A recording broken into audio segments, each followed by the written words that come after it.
নমস্কাৰ বন্ধুসকল, DSC23 ভ্লগলৈ আপোনালোকক পুনৰবাৰ স্বাগতম জনাইছোঁ। গোলাঘাট জিলাৰ ফৰকাটিঙৰ শিঙিজান পথাৰত প্ৰতিবছৰৰ দৰে এইবাৰো কেন্দ্ৰীয় মেডাম মেফি আয়োজন কৰা হৈছে।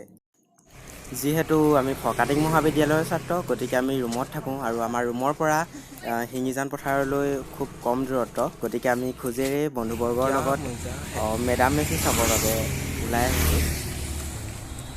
আহোমসকলৰ মৃতকৰ শ্ৰদ্ধাৰ্থে মেডাম মেফি পালন কৰা হয়। প্ৰতি বছৰৰ দৰে এইবাৰো শিঙিজানত মেডাম মেফি 7 দিনীয়াকৈ অনুষ্ঠিত কৰা হৈছে। যিহেতু আমি মেডাম মেফিলৈ আবেলিপৰত ওলাইছোঁ, কিন্তু হোৱা আমাৰ লগৰকেইজন মেডাম মেফিৰ পৰা ঘূৰিলেই। আমি বৰ্তমান শিঙিজান দলঙৰ ওপৰ পালোহি। এই শিঙিজান দলঙৰ কাষতে মেডাম মেফি আয়োজন কৰা হৈছে। তেনেহ'লে ব'লকচোন গৈ থাকোঁ, আপোনালোকক কি দেখাব পাৰোঁ। এয়া আমি পালোহি মূল তোৰণ। বৰ সুন্দৰকৈ সজাইছে। ব'লকচোন আমি ভিতৰলৈ সোমাই যাওঁ।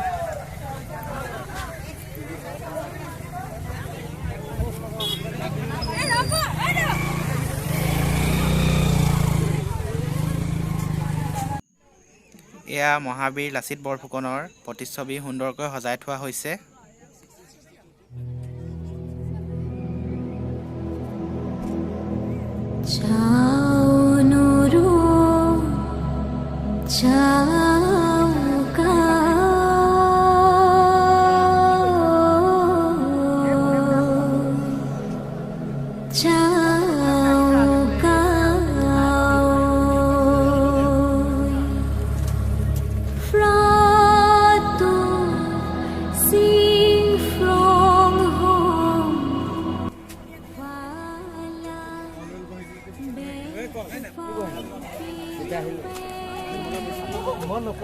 তই অকল খাওঁকে থাক নি?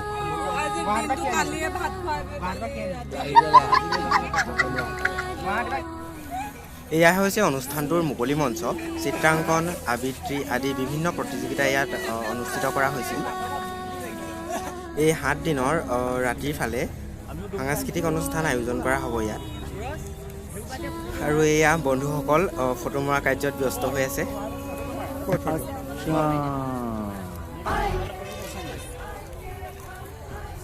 আৰু এয়া অতিথিৰ বাবে ভোজনৰ ব্যৱস্থা কৰিছে, গতিকে আমিও ভোজন কৰিবৰ বাবে বন্ধুবৰ্গৰ লগত আগবাঢ়ি আহিছোঁ। সকলোবোৰ মুকলি বজাৰ ফুৰা চকা কৰাৰ পিছত আমি ৰুমলৈ বুলি ৰাওনা হ'লোঁ।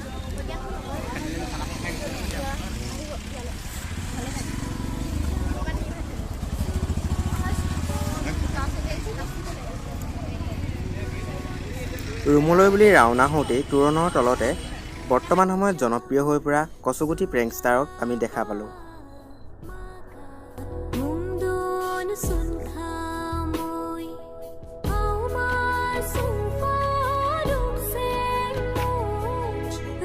আজিলৈ ইমানতে সামৰিছোঁ ভিডিঅ'টো। যদিহে ভিডিঅ'টো ভাল লাগিল তেনেহ'লে লাইক কৰিব, আৰু যদি মোৰ চেনেলটো প্ৰথমবাৰ চাইছে তেনেহ'লে ছাবস্ক্ৰাইব কৰিবলৈ নাপাহৰিব।